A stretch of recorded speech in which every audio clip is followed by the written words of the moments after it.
This episode is totally inspired by John wanting to give his take about what could be the next Blade film. So take it away, John. Yeah. So what brought this on was seeing Deadpool versus Wolverine.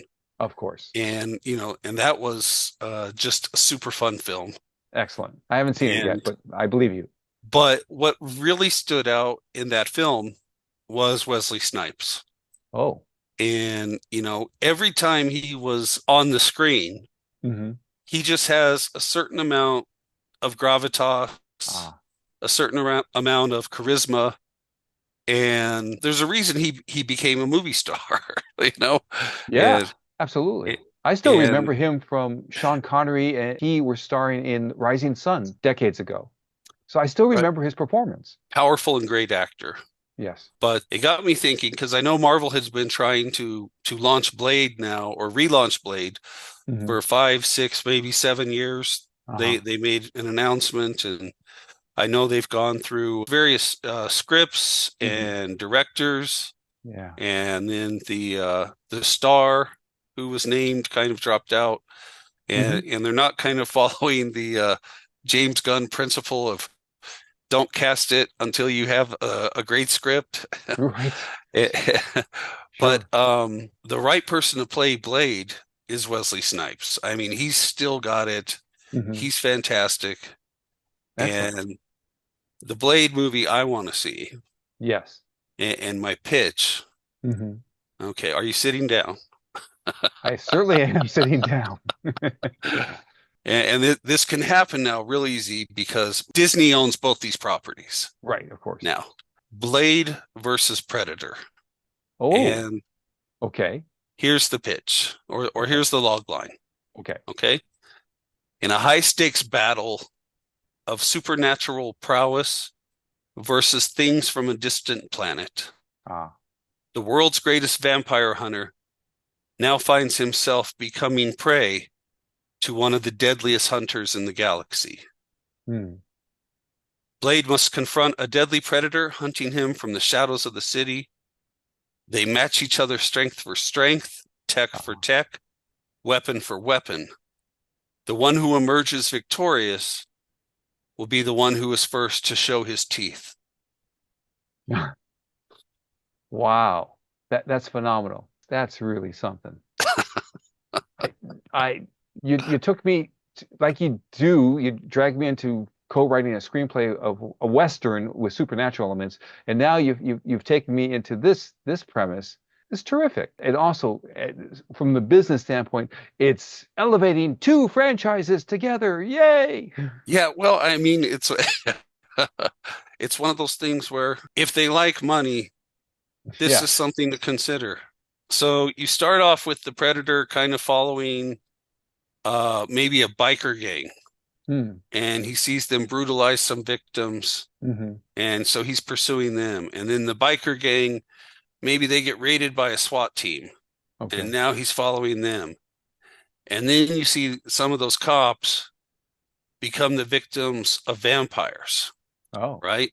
okay. So now the predator's hunting vampires. Ah. And you see him with some of his trophies. He's got some skulls with some nice long fangs on them. Hmm. And then he sees Blade. Ah. And Blade takes out, a group of vampires. Right. And now his mouth is really drooling Okay. because, this is the ultimate prize. There you are. And Excellent. so he fights Blade, gun to Hmm. gun, knife to knife, Hmm. gadget to gadget across the city. Hmm. And towards the end of the movie, Predator thinks he's got the edge. He thinks Blade is a vampire Ah. and that he's figured out the way to kill Blade is Hmm. by exposing him to the sunlight. Okay. But of course, Blade's a daywalker. Hmm. So he ends up killing the Predator, decapitates him. And now we're thinking, oh, great, problem solved. Well, we go from a distance Hmm. and we see that this fight has just been observed by two other predators. Okay. Is that So is now, that that's a sequel? I mean, no, this is the third act. oh wow, of course. There you go. And so now he's got to take two of them on. Right. Excellent. And so now these predators are in a competition to get, Blade's pretty little head because they've seen him kill one of them, so they know he's top dog. Okay. And Blade calls the only people he can for help, Ah, the Night Stalkers from Blade 3. And ah. we get the return of Hannibal King, Hmm. Abigail Whistler, played by Ryan Reynolds and Jessica Biel. Oh, And if they were smart, you don't put them in the trailer at all, right? okay. Just Right. let that be a huge shock to the audience that, you know, Yeah. Reynolds is back and he's in Blade versus Predator. How about that? And so now they're teamed up and they defeat the Predators and then roll credits. Okay. Okay. There you go.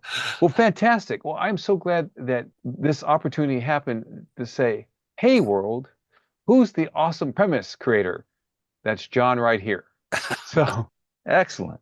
By the way, speaking of another classic character, Dracula. In my fourth novel, I went for it. I actually wrote a novel called Gently Storm Against the House of Dracula.